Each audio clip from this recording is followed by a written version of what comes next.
자, 그렇게 놓고 보시고요. 그렇게 해서 내일부터 무조건 같이 가시자는 얘기고, 자이언트 스택까지 해드릴게요. 지금, SM에 대한 이슈 부분도 있는데, 실적 또 IR, 내일 기준에서 다시 들여다보면 될 것 같아요. 오히려 이제 변동성 확장 부분에 오버슈팅이 한번 제대로 나와준다면, SM의 오버슈팅은 15% 이상으로 설정을 하겠습니다. 최소. 그렇게 해서 거기서 이제 꼬리가 달리거나 했을 때를 뭐 내일이 아니더라도 그 이후에 그러면서 차익 실현 범위를 좀 고민해보고, 뭐 그 밖에 이제 뭐 카카오 게임즈라든가 위메이드, 컴투스 게임 업체들 우리가 들여다보는, 그리고 이쪽 범위에서 이제 뭐 두산중공업이라든가 변동성 매매 또 기준 잡는 거, 특히 이제 셀트리온 삼형제 이런 쪽 기준은 이제 내일 장중에 전략 잡아드리면 될 것 같고요. 자이언트 스테이크 같은 경우에 좀 아쉬운 부분이 있는데, 우리가 먼저 컴투스도 어땠어요? 2천억 원의 거래 대금이 빵 터지고 나서 폭등. 2천억 원의 거래 대금이 그 이상 터지고 나서 폭등된 게 어느 거예요? SK 바이오사이언스죠. 지금 자이언트 스테이크 같은 경우도 많이 올라온 것 같지만 꼭 그렇지는 않아요. 왜냐하면 자이언트 스텝의 지금 누적 매집이 5%대. 5%대. 매수 평균 단가보다는 주가가 올라오긴 했어요. 근데 목표치 범위를 설정한다면 조금 더 위로 볼 수 있고, 당연히 화요일 기준에도 수급이 뒷받침돼야 더 가는 거죠. 수급이 들어와서 변동성이 나와야 더 가는 거지. 그거 아니면은 뭐 일단 또 쉬어가는 걸로 기준 잡고, 제2의 자이언트 스텝을 우리는 쥐고 있죠. 뭐 예를 들어서 뭐 심택 같은 경우도 우리가 굉장히 긍정적으로 보잖아요. 그래서 미련 갖거나 뭐 또 무리수를 두지는 않을 거예요.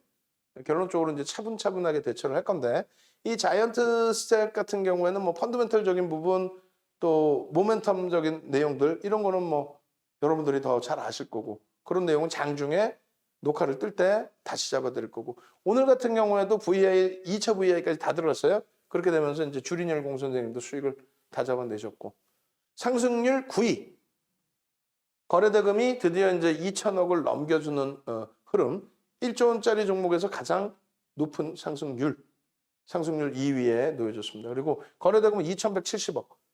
컴투스가 이 흐름이 나온 이후에 추가 폭등이 나왔죠. 2천억이라는 게 이렇게 쉽게 나오는 게 아니에요. 특히 뭐 시가총액 지금 1조 4천억 좀 못 미치는 수준인데, 결론적으로 11월 9일 날 윤정두 생일날, 양력 생일 70110 맨날 하잖아. 그죠? 11월 9일 날 자이언트 스텝에 추가적인 변동성이 있었고, 그날 뭐 심택이라든가 이런 종목군들 변동성이 굉장히 컸고, 이때 당시에 가격이 11만 5,700원이에요. 11만 5,700원. 우리가 이제 11월 5일 날 금요일 날 10만 원 편입 기준에 11만 5,700원 그때 꼬리 달고 내려와서 11만 5천 원에 일단 차익 실현합시다 했는데 툭 건들고 다시 돌렸단 말이에요. 그리고 이제 12만 원 이하에서 들여다보겠습니다. 왜? 11만 5천 원에 차익 실현했지만 12만 원 위쪽에 주가가 형성돼 있고 수급이 추가적으로 유입된 게 확인이 됐단 말이에요.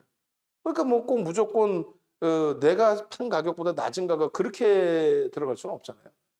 결론적으로 오늘 같은 경우에 주가가 이제 그 변동이 계속 눌려져 있어요. 12만 원대 눌려져 있고 뭐 그런 상태에서 좀 변동이 일부 나왔을 때, 그러다가 이제 11%, 12% 변동일 때 녹화를 뜬 거예요. 그때 라이브 방송에서 설정해드리고 설명드리고 그러는데 그 사이에 주가가 이제 또 조금씩 더 움직인 거고. 그리고 결론적으로 20%대 중반까지 쫙. 그리고 시간에서의 강세. 자, 이걸 이제 해석을 해드립니다. 30분봉 기준에서의 거래량 부분이 5만 주 정도, 30분봉 기준에 5만 주가 아니라 이제 500억 정도. 그리고 거래량 기준에서는 그렇다면은 대략적으로 20만 주에서 최대폭 30만 주 정도. 그 정도의 거래량이 실리면서 움직임이 나오면 뭐 충분히 추세 강화 부분을 들여다볼 수 있다. 그러니까 30분봉의 거래량. 왜냐하면 거래량이 좀 제한적이니까 5분봉 이런 걸로 볼 때 조금 다소 아쉬운 부분이 있단 말이에요. 그리고 이제 5분봉으로 직접적으로 또 놓고 볼 때에도 이때 이제 거래가 확 수반되면서, 그러니까 여기는 아직까지 밋밋한 거예요, 거래가. 거래 대금이 제한적이니까 뭐 좋은 건 알겠는데 이렇게 된 거고요. 장중 내내 12만 원 선에서 그 이하에서 좀 들여다볼 겁니다 했는데 딱 12만 100원 눌림목 바닥이. 그러고 나서 이제 프로그램 쪽 들어오면서 그리고 12시 넘어서 빡!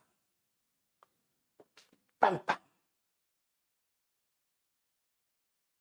그러면 내일 기준에서도 오늘은 이제 이렇게 하고 있는 사이에 후반에 이제 거래가 빵 터지면서 움직였단 말이에요. 그리고 이제 거래가 터지면서 벌써 이미 주가는 들어 올려진단 말이죠. 왜? 프로그램이 됐든 뭐가 됐든 메이저들이 위에 쌓여있는 물량을 체결을 시키니까 거래가 터지는 거예요. 그죠? 위에 있는 물량에 체결을 시키니까 거래가 터집니다. 밑으로 던질 때는요. 밑으로 던질 때는 거래 대금 거래량이 그렇게 안 실립니다. 크게.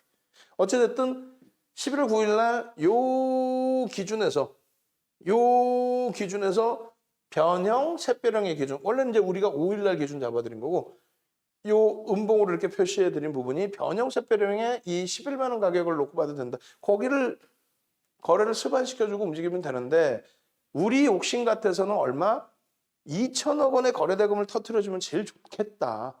근데 그게 안타깝게 안 되니까 개별 매매 기준에서 들여다보자. 그렇게 해서 5%뭐 이런 정도 수준에서만 편입의 기준. 개별 매매하고. 거래 대금이 월등하지 않은데 와 끝내줍니다 하고 막 잡아 들어갈 수는 없거든요. 그게 이제 요자락 범위. 일봉의 기준에서. 아까는요. 주봉의 기준이 되고. 결론적으로 이렇게 하고 이제 이게 오늘의 기준이고요. 장악형 이후에 오늘의 기준. 그리고 매집의 기준. 매집의 기준. 그래서 5%가 넘는 기준은 요 자락이 되겠죠. 그래서 매집 단가, 평균 단가 대비 30에서 50%. 얼마 정도? 지금 현재 15일까지에 70만 주 정도니까 7%네. 어휴. 70만 주 정도잖아요. 7%네. 무슨 얘기냐면은 960만 주대예요. 주식수가. 7% 매수했어요. 그러다 보니까 뭐 주가가 올라온 거지. 평균 단가는요. 개인이 10만 4천 원. 이제는 프리미엄이 많이 붙은 거예요. 오늘 오전만 해도 12만 원이었으니까 프리미엄 별로 없었잖아요. 그래서 계속 우리도 들여다보고 있었던 거고 1차 차익 실현 다 했던 거고. 그러면 이 가격 대비해서 30에서 50인데 프로그램 쪽이든 뭐든 더 매수 강도가 들어와서 땡겨버린다고 한다면 그렇다면은 목표 주가가 설정 범위가 높아지죠. 일단 50%까지 기준 잡으면 15만 원대 훌쩍. 지금 얼마예요? 고점이 17만 원, 11만 17만 원까지. 잠시만요. 죄송합니다. 16만 원대인가요?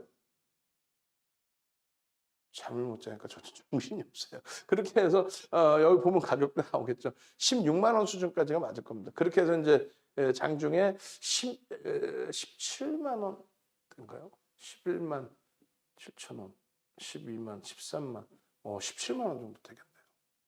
그죠? 잠시만요. 땡겨서 봅시다. 저도 정신이 없어요.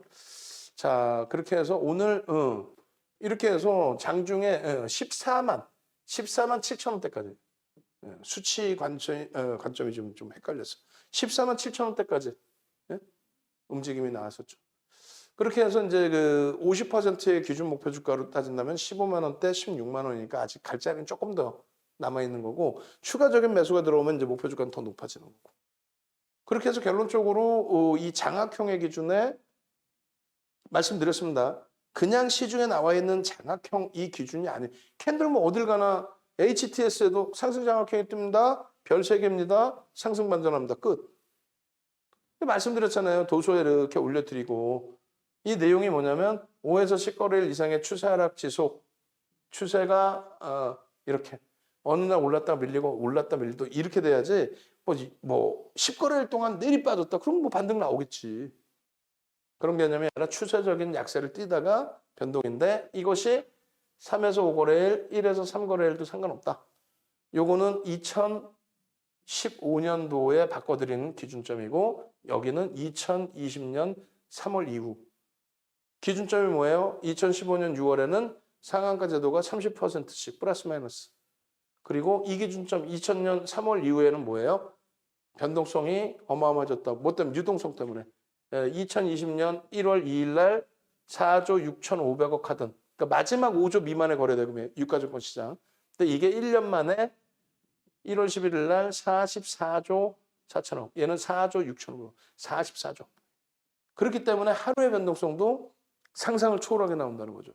NC소프트 그 13조짜리가 마이너스 2%대에서 상한가까지.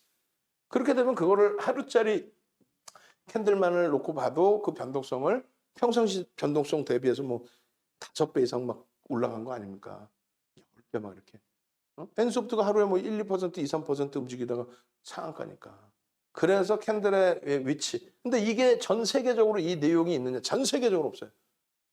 혼마 도서 자체, 300년 전 도서 자체 그건 없고, 스티븐 니신 80년대 중후반에 뿌린 거기도 없고, 그러면 오늘날의 HTS, MTS 발달한 기준에 윤정수처럼 이렇게 명확하게 왜 거래일수를 이렇게 주는지, 하락 추세의 기준을.